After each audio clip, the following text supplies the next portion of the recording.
పూర్తి వివరాలు చూసే ముందు మా ఛానల్ ని సబ్స్క్రైబ్ చేయడం మర్చిపోకండి. శ్రీ గురుభ్యో నమః. శ్రీ మహాసరస్వత్యై నమః. ఓం నమః శివాయ.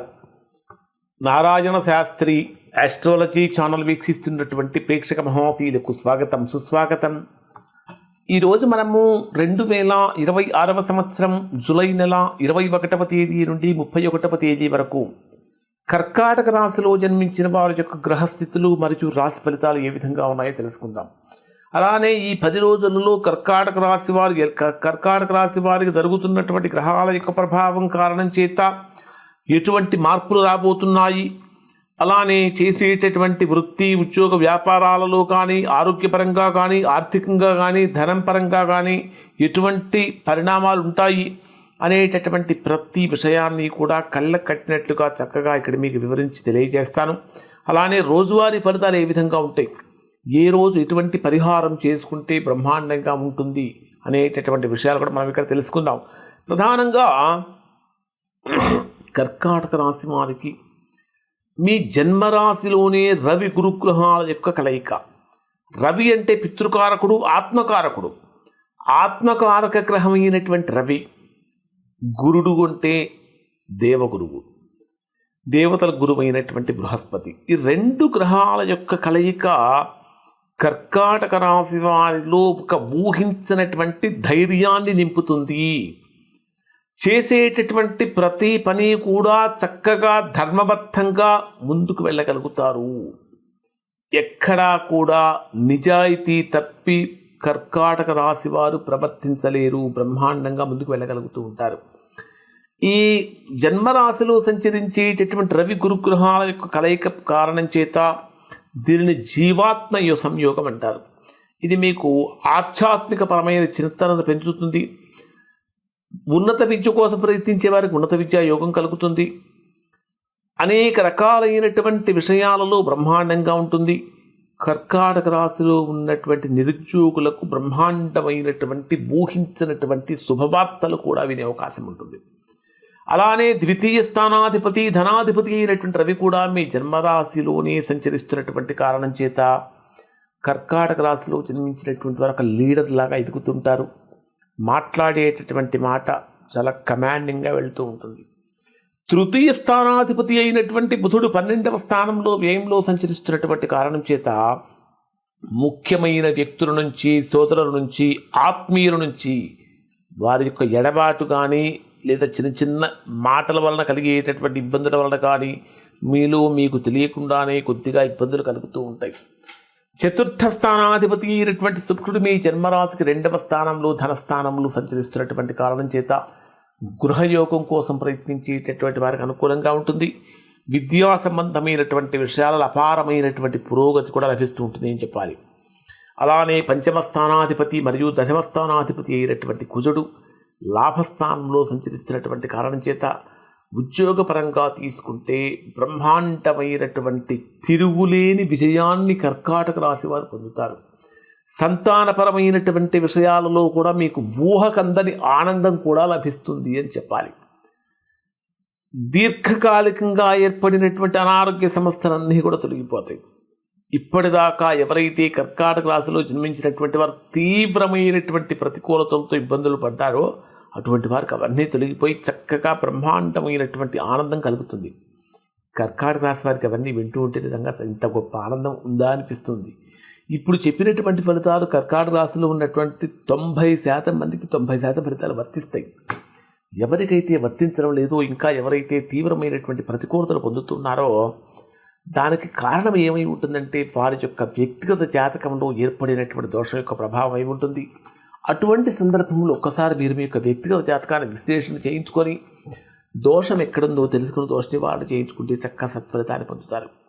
మరి ఇప్పుడు డే వైజ్గా పరిశీలిస్తే కర్కాటక రాశి వారికి ఏ విధంగా ఉంటుందని కనుక మనం తీసుకుంటే 21వ తేదీ ఉదయం నుంచి 23వ తేదీ రాత్రి 7:32 వరకు ఉండేటటువంటి సమయంలో ఇది మీకు ఇల్లు చాలా ప్రశాంతంగా మారుతుంది.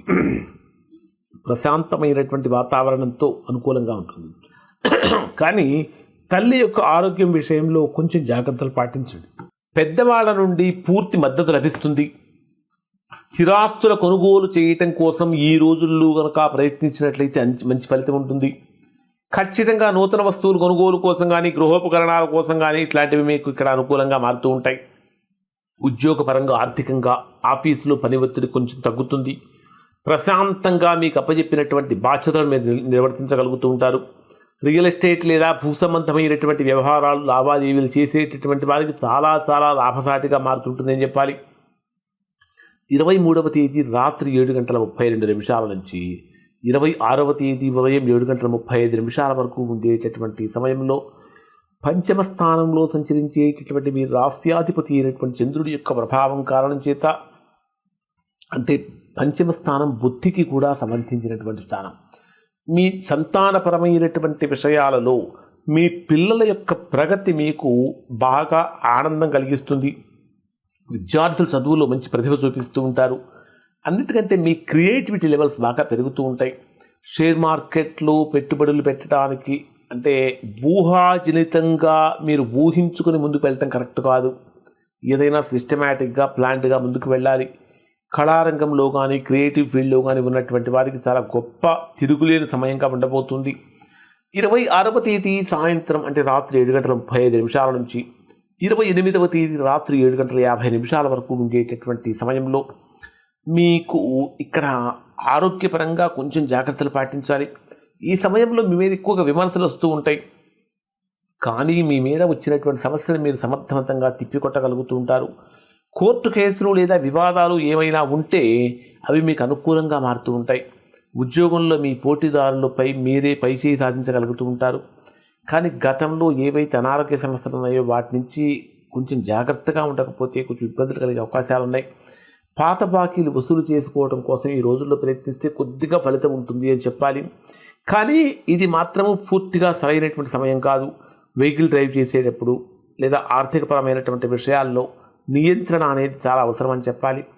ఇక 28వ తేదీ రాత్రి 7:50 నుంచి 31వ తేదీ ఉదయం 7:50 వరకు ఉండేటటువంటి సమయంలో భార్యాభర్తల మధ్య చక్కగా అనుబంధం బలోపేతం అవుతుంది. పాత మనస్పర్ధలు తొలగిపోయి వివాహ ప్రయత్నాలు చేస్తున్నటువంటి వారికి అనుకూలంగా మారుతుందని చెప్పాలి. ముఖ్యంగా నూతనంగా వ్యాపారపరమైన ఒప్పందాలు చేసుకోవడానికి అనుకూలంగా మారుతుంటుంది. మీరు మాట్లాడేటటువంటి మాటతో ఎదురువారిని చక్కగా ఆకర్షించుకోగలుగుతూ ఉంటారు. 31వ తేదీ ఉదయం 7:50 నుంచి 31వ తేదీ రాత్రి వరకు ఉండేటటువంటి సమయం పూర్తిగా ప్రతికూలమైన సమయాన్ని ఇస్తుంది. ఆర్థికంగా, ఆరోగ్యపరంగా, ఉద్యోగపరంగా, వ్యాపారపరంగా, ప్రయాణాల పరంగా, డ్రైవ్ చేసేటటువంటి విషయంలో ప్రతి విషయంలో కూడా చాలా జాగ్రత్తగా అప్రమత్తంగా ఉండాలి. ఎవరికి ఈ రోజుల్లో అప్పులు ఇవ్వటం కానీ తీసుకోవడం కానీ మంచిది కాదు. కొత్త పెట్టుబడులు ఖచ్చితంగా పెట్టకూడదు. పత్రాలపై సంతకాలు చేసేటప్పుడు చాలా జాగ్రత్తగా ఉండాలి అని చెప్పాలి.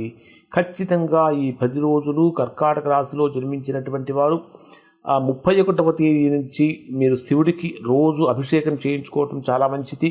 అలానే తృతీయ స్థానంలో సంచరించేటటువంటి శుక్ర కేతు గ్రహాల యొక్క దోష నివారణ కోసం ఖచ్చితంగా ప్రతిరోజు లక్ష్మీ అష్టోత్తరం పారాయణం చేయటం అనేటటువంటి చాలా మంచిది. మీ రాశికి 2వ స్థానంలో ధనస్థానంలో సంచరించేటటువంటి శుక్రకేతు గ్రహాల యొక్క దానికి మంచి ఫలితం రావటానికి లక్ష్మీ అష్టోత్తరం పారాయణం చేయటం చాలా మంచిది. అలానే మీ జన్మరాశిలోనే సంచరించేటటువంటి రవి గురు గ్రహాల యొక్క అనుగ్రహం కోసం చక్కగా దక్షిణామూర్తిని దర్శనం చేసుకోవడం, దక్షిణామూర్తి ధ్యానం చేయటం చాలా మంచిది. ఇవి కర్కాటక రాశి వారి యొక్క ఫలితాలు. శుభం.